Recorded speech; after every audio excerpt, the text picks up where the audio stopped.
Today, we're going to be talking about developing emotional resilience for trading. How about that? I'm not a financial advisor. Developing emotional resilience for trading. You got to stay calm amid volatility. You got to avoid over trading. You got to practice self-rejection. Why the F did you 100X again? That was the guy talking to himself. No, we want to practice self-reflection, not self-rejection. And then you want to build confidence in your strategy. So just real quick, we're just staying on the graphic here.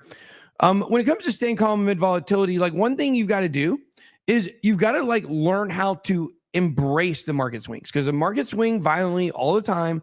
But remember, we're looking at turning these into opportunities, not threats. And that's how you should look at everything.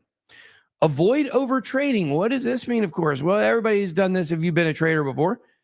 Your emotions are driving your decisions because you're wanting to get the money back. I had a decent loss in a trade, and I have been very patient. I haven't done a single trade. I've just been sitting waiting because, the market turned, and I was correct. The market did turn, and the market did go down.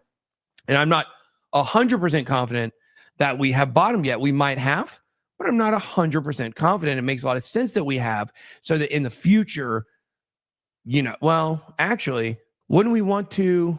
No, I'm just in here thinking we did go down. Okay, so the last bull market, we did December 2020 and January 2021. The market went way up during that time, peaked at 64,000, and then came all the way back down to 29 or 28. I think all the way down to 28 before coming back.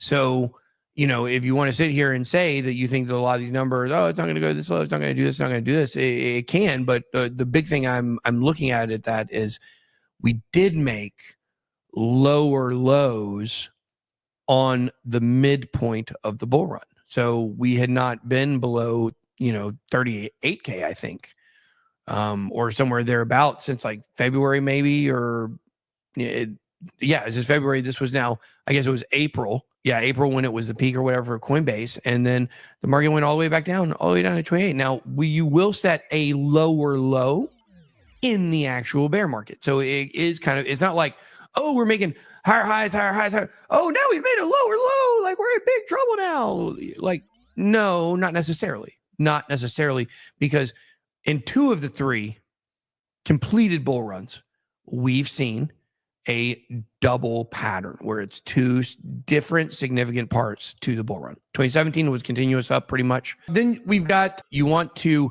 journal to identify emotional triggers. And I want you guys to know something here as we're looking at this. Let me finish this last one here. Trust your research plans even during tough times. And that's right. You want to stick to plans that work.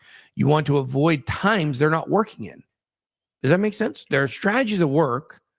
And then, like, if your strategy is long all the time, that strategy doesn't work in the bear market, right? You see, you got to time your pick the right strategy for the time. And that's how you'll always be able to continually make money in the moves. And the thing that I want to say here is, I know this practicing self-reflection. I know there is a lot of talk about like mental health or personal growth or self-help or whatever it is that you want to call it. Okay. It's so unbelievably important in crypto and in trading. And why do I say that? Why is it more important here than anywhere else? Really, I'd say almost anywhere else outside of maybe if you're a surgeon and people's lives are in your hands. If you're a police officer, you're a good cop. But the point is that there are some good cops out there. I know they get a bad name sometimes. There are some really, really good, great ones. There are some really, really bad ones as well, as everyone knows. But if you've got to wake up knowing like, I may die, like maybe you'll do some self-reflection. But in crypto, the volatility is so insane. I think the volatility of being a street cop in some areas would be probably about the same. But the volatility of being in crypto is such that one day you think you've got enough money to do anything in the world for the rest of your life, and the next day you got no money. And you can also do it the other way around, which are the stories everybody talks about. But the majority is the other one, of course, as we know.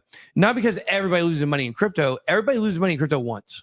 That's pretty much it, right? Like everybody loses money in crypto like one good big time. And I don't mean like you lost on one coin. I mean like a bear market. Like you didn't sell the top and you watched all your profits go down. Almost everybody in crypto's done it. It's the second, third, and now I'm on my fourth cycle. You just try to get a little better at that game, and that's the key to it. So you just don't want to be emotional in a world of volatility. So there you go.